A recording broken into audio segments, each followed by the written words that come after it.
Good morning students, 12वीं वाले बच्चे, सिद्धि हिंदी विद्यालय के इस ऑनलाइन क्लासेस में आपका हार्दिक स्वागत है। बच्चों, यहाँ पे हमारा ये जो लेसन चल रहा है, तो सबसे पहले तो ये पाठ की शुरुआत करने से पहले मैं बता दूं कि थोड़ी बहुत यहाँ पे वीडियो में थोड़ी सी परेशानी होगी, थोड़ा सा देखने में रोशनी में थोड़ी सी तकलीफ़ होगी, क्योंकि आपको पता है कि आज जो स्थिति है किस प्रकार से बारिश की, तो यहाँ पे थोड़ा सा मतलब वैसे तो मैं कोशिश करूँगी कि जो भी यहाँ पे लिखा हुआ है वो स्पष्ट आपको दिखाई दे, ठीक है।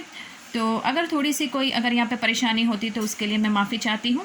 अब बच्चों, यहाँ पे हमारा ये जो लेसन ये पाठ चल रहा है बाज़ार दर्शन, तो बाज़ार दर्शन पाठ की शुरुआत हमने करीबन कर ली, जिसमें हमने चित्र भी देखा कि किस प्रकार से यहाँ पे बाज़ार में जाने वाले लोग जो होते हैं वो ख़रीदारी करते हैं, बच्चा ख़रीदारी करता है, औरत जो होती है वो ख़रीदारी करती है, और एक इंसान जो होता है उसके पास पहले से बहुत सारी वस्तु है, लेकिन वो बाज़ार को देखकर ये सोचता है कि सभी की सभी वस्तु ले लूँ। पाठ की शुरुआत में हमने देखा कि लेखक के जो मित्र हैं वो अपनी बीवी के साथ बाज़ार गए थे और कहकर गए थे कि उनको कौन सी चीज़ें लानी हैं, लेकिन जब वो लौटते हैं तो उनके पास उस चीज़ों मतलब ज़्यादा बंडल्स रहते हैं, गिफ्ट पैकिंग ज़्यादा होती है। तो लेखक ने स्वभाव पूछ लिया कि यह क्या है, तो उन्होंने बताया ये जो थी मेरे साथ में। अर्थात कहने का तात्पर्य ये है कि मतलब यहाँ पे पत्नी के बारे में उन्होंने कहा कि औरतें जो होती हैं वो ज़्यादा खरीदारी करती हैं, और इसका ये परिणाम हुआ कि उनकी जो परचेजिंग उन्होंने ज़्यादा खरीदी कर ली और फिजूल की खर्ची कर ली, और बैंक में मनी पावर जो था ये मनी पावर बहुत कम हो गया। अब उनके पास रेल के भाड़े के पैसे भी बहुत मुश्किल से रहे होंगे। ये बातों की चर्चा की। इसके साथ साथ यहाँ पे उन्होंने बताया कि उनके दूसरे जो परम मित्र है वो दूसरे उनके परम मित्र के बारे में भी उन्होंने बताया कि वो बाज़ार गया था, दोपहर का निकला था और शाम के वक्त वो आता है, लेकिन जब वो आता है तो वो खाली हाथ आता है। तो लेखक ये देखकर आश्चर्यचकित हो जाते हैं। वहाँ से करीबन हमारा लेसन बाकी था। ये तो बच्चों यहाँ तक हुआ हमारा रिवीजन। अब वापस ये पाठ की चर्चा हम करते हैं। मैंने पूछा, यानी लेखक, कहाँ रहे? बोले, अर्थात उनके मित्र ने जवाब दिया, बाज़ार देखते रहे। मैंने कहा, बाज़ार को देखते क्या रहे? वो बोले, अर्थात लेखक के मित्र बोले, बाज़ार। क्यों बाज़ार? तब मैंने कहा, यानी लेखक ने कहा, लाए तो कुछ नहीं। बोले, अर्थात लेखक के मित्र बोले, हाँ, पर समझ नहीं आता था कि न लूँ तो क्या लूँ। सभी कुछ तो लेने के लिए था, सभी कुछ तो लेने के लिए लेने को जी करता था। कुछ लेने का मतलब था शेष सब कुछ को छोड़ देना, पर मैं कुछ भी नहीं छोड़ना चाहता था, इससे मैं कुछ नहीं ले सका। मैंने कहा, खूब, पर मित्र की बात ठीक थी। अगर ठीक पता नहीं है कि क्या चाहते हो तो सब और की चाह तुम्हें घेर लेगी, और तब परिणाम त्रास ही होगा, गति नहीं होगी, न कर्म।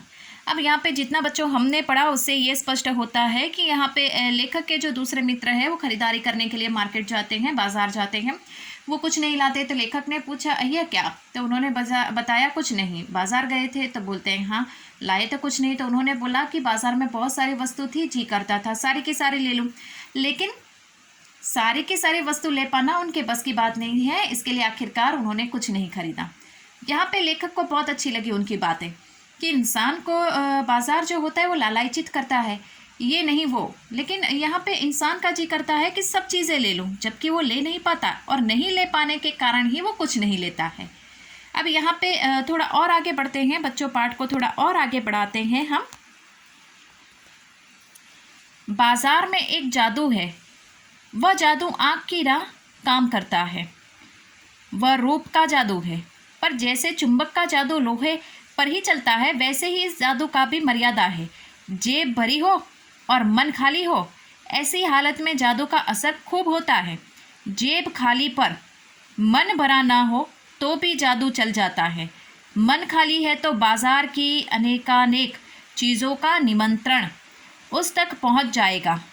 कही हुई उस वक्त जब जेब भरी, तब तो फिर वह मन उसी की मानने वाला है। मालूम होता है यह भी लूँ वह भी लूँ, सभी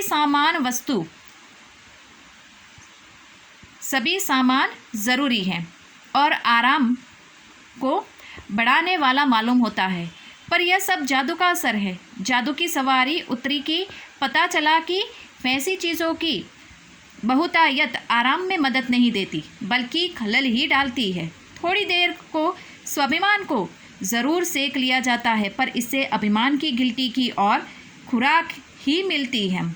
जकड़ रेशमी डोरी की हो तो रेशम के स्पर्श के मुलायम के कारण क्या यह कम जकड़ होगी। अब यहाँ पे बच्चों बहुत अच्छी बात इन्होंने बताई है। यहाँ पे इन्होंने कहा है कि जैसे कि स्थिति जो होती है ये स्थिति थोड़ी सी बदल जाती है। उन्होंने क्यों ऐसा कहा होगा कि स्थिति बदल जाती है, तो उन्होंने लेखक ने बताया कि बाज़ार एक जादू की तरह काम करता है। ये जादू ऐसा होता है जो कभी उतरता नहीं हम। जैसे कि उदाहरण के तौर पर देखा जाए तो जो चुंबक होता है वो लोहे को आकर्षित करता है। अब यहाँ पे तो स्पष्ट होता है जहाँ जहाँ चुंबक रहेगा वो लोहे को आकर्षित करेगा ही करेगा, लेकिन यहाँ पे थोड़ा सा अलग है। क्यों? क्योंकि जब तक जेब भरी हुई रहेगी और मन खाली रहेगा, मन से मतलब ऐसा लगेगा कि मेरे पास ये नहीं है, वो नहीं है, वो लेना है, ये लेना है, तो मतलब मन खाली रहेगा और जेब तब तक भरी रहेगी, तब तक हम खर्च करते रहेंगे। लेकिन यहाँ पे जेब खाली होगी तो मतलब ये बाज़ार का जादू हमें आकर्षित नहीं कर पाएगा। क्यों? क्योंकि चीज़ें खरीदने के लिए सबसे महत्वपूर्ण क्या होता है? Money power. और ये मनी पावर हमारे पास नहीं है तो हम चीज़ को नहीं खरीद पाएंगे। अर्थात अब मालूम पड़ता है कि जैसे कि सभी सामान ज़रूरी है और आराम का मतलब यहाँ पे कहने का तात्पर्य ये है कि जीवन में सभी सामान मतलब हमारी ज़रूरतों के लिए होता है, लेकिन जिस समय जिस वस्तु की ज़रूरत होती है हमें उसी समय उसी वस्तु को खरीदना चाहिए। अगर हम उससे ज़्यादा वस्तु को खरीद लेते हैं तो यहाँ पे परेशानी किसको होगी? हमें।